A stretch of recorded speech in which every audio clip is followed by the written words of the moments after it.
যে নারী রান্না করার সময় তিনটি কাজ করবে ওই নারীর কপাল খুলে যাবে। আল্লাহ পাক রব্বুল আলামিন ওই নারীকে সম্পদশালী বানিয়ে দিবেন। আল্লাহ পাক রব্বুল আলামিন ওই নারীর ঘরে বরকত নাজিল করবেন। ওই নারীর ঘরে আল্লাহ পাক রব্বুল আলামিন রহমত নাজিল করবেন। অনেক মা বোনেরা এখন কিন্তু সংসারের ভিতরে সুখ চান, শান্তি চান, ঘরের ভিতরে রহমত চান, বরকত চান। বিশেষ করে যে সমস্ত নারীরা সংসারে বরকত চান তারা কিন্তু অবশ্যই এই তিনটি কাজ করবেন। দেখবেন আপনার ঘরের ভিতরে শান্তি আসবে এবং আপনার রান্না সুস্বাদু হবে এবং আপনার রান্না যারা খাবে তারাই আপনার প্রশংসা করবে। আমরা অনেকেই কিন্তু নিজের প্রশংসা শুনতে চাই এবং অনেকেই আমরা ঘরের ভিতরে বরকত চাই, রহমত চাই। এজন্য আমরা এই তিনটি কাজ করব। নাম্বার ওয়ান, এক নাম্বার হচ্ছে আপনি যখনই রান্নাঘরে প্রবেশ করবেন তখন আপনি সালাম দিবেন। মনে রাখবেন রান্নাঘরে কিন্তু চুলা আছে।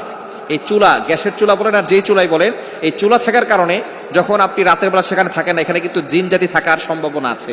এই জন্য যখনই আপনি রান্নাঘরে ঢুকবেন তখনই সর্বপ্রথম এক নাম্বার কাজ করবেন, সালাম দিবেন, আসসালামু আলাইকুম ওয়া রাহমাতুল্লাহ। কেউ থাকুক আর না থাকুক, ঘরে যখনই প্রবেশ করবেন, যদি ঘরে কেউ নাও থাকে তারপরে সালাম দিবেন, কারণ ঘরের ভিতরে অনেক সময় শয়তান থাকে।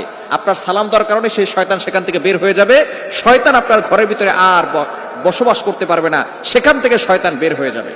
আল্লাহ পাক রব্বুল আলামিন নিজে বলে দিয়েছেন, কোরআন খুলেন, আল্লাহ পাক রব্বুল আলামিন বলছেন 18 নম্বর পারা 17 নম্বর পৃষ্ঠার 13, 14, 15 নম্বর লাইন, সূরাতুন নূরের 61 নম্বর আয়াতে রব্বুল আলামিন বলেন, ফাইদা দাখালতুম বুয়ুতান ফাসাল্লিমু আলা আনফুসিকুম তাহিয়াতাম মিন ইনদিল্লাহি মুবারাকাতান তাইয়্যিবা। যেই ঘরে ঢোকার সময় কোনো ব্যক্তি যদি সালাম দেয়, আল্লাহ পাক রব্বুল আলামিন ওই ঘরের ভিতরে বরকত নাজিল করেন। আল্লাহ পাক রব্বুল আলামিন পবিত্র রিজিক সেখানে দান করেন। এজন্য এক নম্বরে নারীরা, মা বোনরা যারা রান্নাঘরে যাবেন সর্বপ্রথম সালাম দেওয়ার দরকার আছে না নাই? মা বোনদেরকে এটা শিখিয়ে দিবেন। আপনারা বাসায় গিয়ে মেসেজ পৌঁছে দিবেন, মা বোনরা যারা আছে এক নম্বরে তারা রান্নাঘরে ঢোকার সময় সালাম দিবে। নাম্বার 2, দ্বিতীয় নাম্বার হচ্ছে প্রতিটি কাজের শুরুতে বিসমিল্লাহ পড়বে। বিসমিল্লাহ পড়লে ওই কাজের ভিতরে আল্লাহ পাক রব্বুল আলামিন নিজে বরকত দিয়ে দেন। বিসমিল্লাহ পড়লে কোনো রান্না করলে ওই রান্নার ভিতরে আল্লাহ তাআলা স্বাদ বাড়িয়ে দেন, ওই রান্নার ভিতরে আল্লাহ তাআলা রহমত দেন, ওই রান্নার ভিতরে আল্লাহ তাআলা বরকত দান করেন।